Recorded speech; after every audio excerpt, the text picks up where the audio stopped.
राधकेश।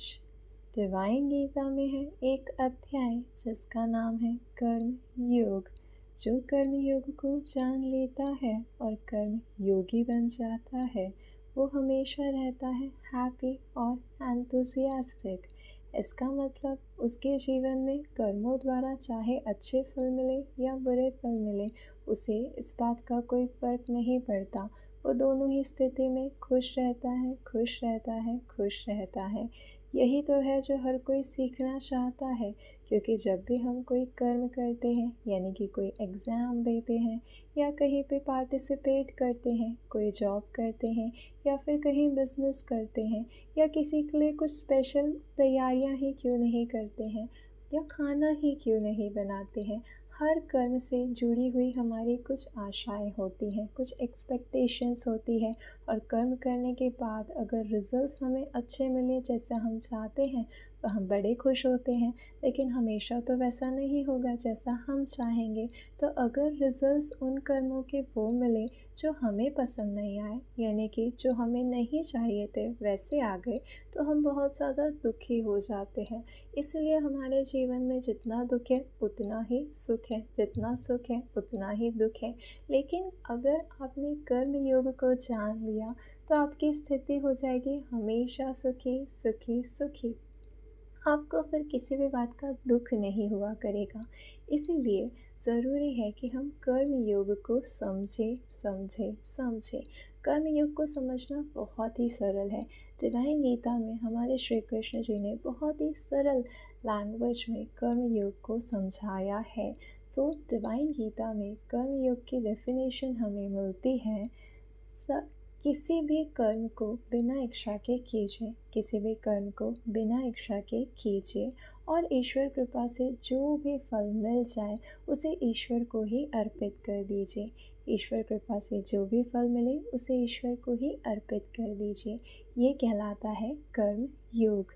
एक बार प्लीज़ हमारे साथ दोहराइए, क्या होता है कर्म योग। बिना कुछ पाने की इच्छा से कर्म करते जाइए और ईश्वर कृपा से जो भी फल प्राप्त हो उसे ईश्वर के ही चरणों में अर्पित कर दीजिए। ये होता है कर्म योग। कलयुग का सबसे श्रेष्ठ योग है कर्म योग। जो कर्म योगी बन जाता है वो सदा ही सुखी रहता है। जय श्री राधे कृष्ण। अगर कर्म योग को आप अपने जीवन में लेके आना चाहते हैं तो आपको एक एक्टिविटी करनी चाहिए। एक्टिविटी बहुत ही सिंपल है। आज ही जाइए और एक सुंदर सा पौधा लेकर आइए और उसे अपने घर पर लगाइए। अब पौधा आपने लगाया है तो उसकी जिम्मेदारी भी आप ही की हुई, तो इसीलिए रोज़ अपना कर्तव्य समझ के उसे पानी दीजिए और जो भी उसकी आवश्यकता अनुसार देने की ज़रूरत है उस पौधे को आप देते रहिए, क्योंकि ये आपका कर्तव्य है।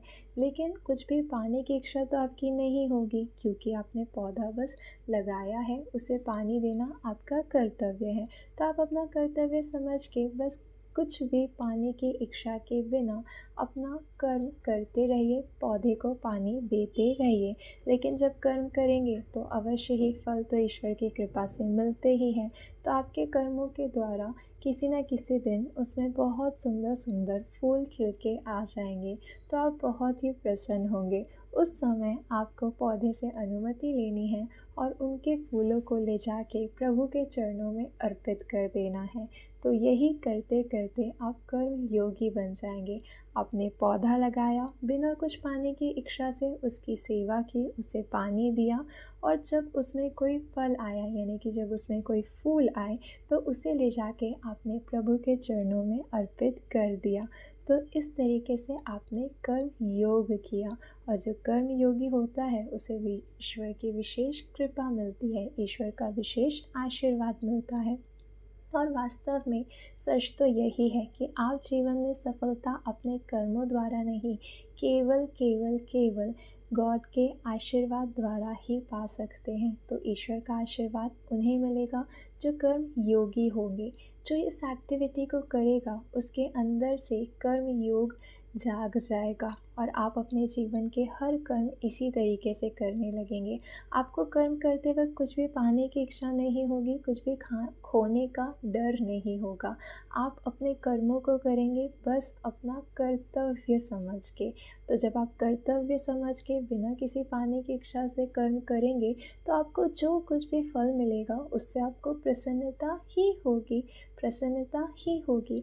लेकिन जो भी फल आपको मिलता है उसे ले जाके आपको अर्पित कर देना है प्रभु के चरणों में, अपने गॉड के श्री चरणों में आपको उसको अर्पित कर देना है। इससे ईश्वर प्रसन्न होंगे और उनके आशीर्वाद से आपकी सफलता बढ़ती ही चली जाएगी। सो आपको कभी कोई ट्रॉफ़ी मिले, आपको इनकम मिले, आपको कोई प्रॉफिट हो, आपको कोई गिफ्ट मिले, आपको लाइफ में कुछ भी क्यों ना मिले, उसे आपको अपने श्री भगवान के चरणों में अर्पित करना चाहिए। और कभी भी किसी भी कर्म से पहले ये नहीं सोचना चाहिए कि मिलेगा क्या।